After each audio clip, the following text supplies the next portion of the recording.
In today's video, I'm going to teach you how to enable Do Not Preserve Zone Information so you can stop Windows from blocking downloaded files permanently.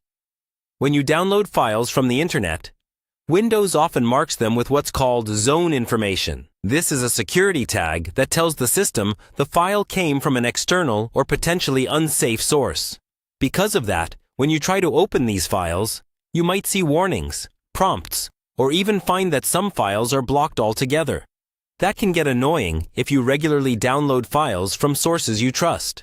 By enabling the Do Not Preserve Zone Information setting, we tell Windows not to attach that extra tag to newly downloaded files. This helps reduce those constant security prompts.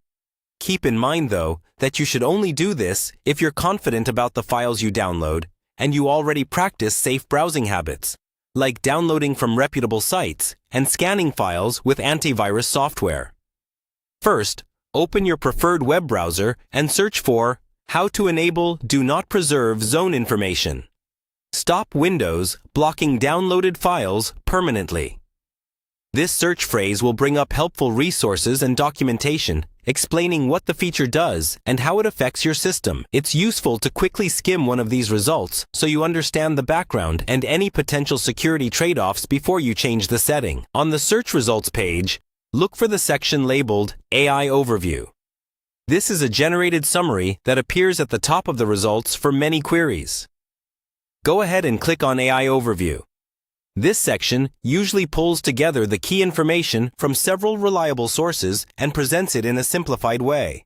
Once the AI Overview opens, read through the explanation of the Do Not Preserve Zone Information setting.